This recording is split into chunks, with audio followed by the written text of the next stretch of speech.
ओवैसी की पतंग उड़ा रहा यूपी का सबसे अमीर प्रत्याशी। 2 बार के विधायक गुड्डू जमाली कर रहे एआईएमआईएम की जीत का दावा। आजमगढ़ की मुबारकपुर सीट से एआईएमआईएम प्रत्याशी हैं शाह आलम उर्फ गुड्डू जमाली। मुस्लिम बाहुल्य मुबारकपुर सीट ओवैसी को मुबारक करने को तैयार जमाली। मायावती के करीबी गुड्डू जमाली बिगाड़ रहे सपा बसपा का खेल। सदुद्दीन ओवैसी की पार्टी एआईएमआईएम पहली बार उत्तर प्रदेश में चुनाव लड़ रही है। ओवैसी मुस्लिमों की सियासत करते हैं, इसलिए सपा बसपा और कांग्रेस लगातार ओवैसी पर हमलावर रहते हैं। खुद को धर्मनिरपेक्ष साबित करने वाली पार्टियां ओवैसी को भाजपा का एजेंट और वोट कटवा बताती हैं। गैर भाजपाई नेताओं का कहना है कि ओवैसी भाजपा का चुनाव आसान करने के लिए हिंदू मुस्लिम कर चुनाव का ध्रुवीकरण करते हैं, जिससे मुस्लिम वोट बट जाते हैं और भाजपा को चुनावी फायदा मिलता है। ओवैसी की पार्टी उत्तर प्रदेश में तमाम सीटों पर चुनाव लड़ी है, लेकिन मुबारकपुर विधानसभा सीट ऐसी सीट है जहां ओवैसी की पार्टी और उनका प्रत्याशी वोट कटवा नहीं है, बल्कि मुबारकपुर में एआईएमआईएम का प्रत्याशी जिताऊ प्रत्याशी की रेस में सबसे आगे दौड़ रहा है। अब आपको बताते हैं कि आखिर ओवैसी का इकलौता मजबूत प्रत्याशी कौन है, जिसके सामने हाथी बेदम, साइकिल पंचर और कमल मुरझाया सा लग रहा है। दरअसल ओवैसी की पार्टी एआईएमआईएम से मुबारकपुर के मौजूदा विधायक शाह आलम उर्फ गुड्डू जमाली चुनाव लड़ रहे हैं। उत्तर प्रदेश में सबसे अमीर विधायकों की सूची में नंबर 1 पर रहे गुड्डू जमाली लगातार 2 बार से बसपा के टिकट पर विधायक रह चुके हैं।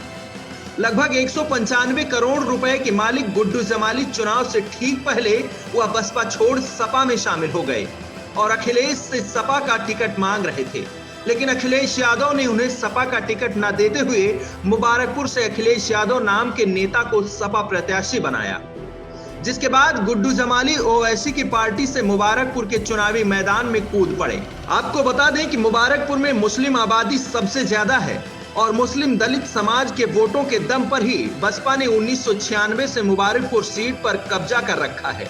लेकिन इस बार गुड्डू जमाली ऐसा समीकरण बना रहे हैं जिससे मुबारकपुर में पतंग ही पतंग उड़ने लगे। शाह आलम का कहना है कि उनकी पार्टी भले नहीं हो, लेकिन वह जनता के पुराने सेवक हैं। उन्होंने जाति धर्म से ऊपर उठकर काम किया है। उन्हें मुस्लिम से ज्यादा हिंदुओं के वोट मिलेंगे और जनता उन्हें तीसरी बार विधायक बनाएगी। गुड्डू जमाली के वर्चस्व को देखते हुए असदुद्दीन ओवैसी भी मुबारकपुर में डेरा डाल चुके हैं और मंच से सीधा हिंदू मुस्लिम एकता की बात कर गुड्डू जमाली को जिताने के लिए तकरीर पढ़ रहे हैं। वहीं सपा प्रत्याशी अखिलेश यादव का कहना है कि मुबारकपुर में मुस्लिम यादव वोट ज्यादा है, इसलिए इस बार मुबारकपुर में साइकिल दौड़ेगी।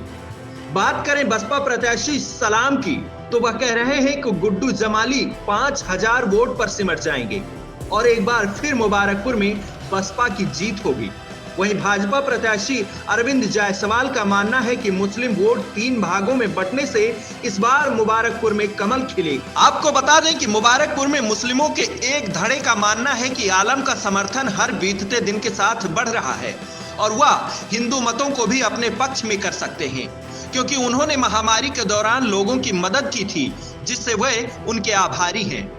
आलम को उम्मीद है कि वह मुस्लिम मतों के बड़े हिस्से को अपने पक्ष में कर लेंगे और इसके अलावा कुछ हिंदू मत भी अपने पक्ष में आएंगे, लेकिन यह आसान नहीं होगा क्योंकि यादव सपा का समर्थन कर रहे हैं और अगर मुस्लिम मतदाताओं का हिस्सा भाजपा का राज्य स्तर पर मुकाबला करने के लिए साइकिल चुनाव चिन्ह के साथ जाता है तो एआईएम को मात मिल सकती है।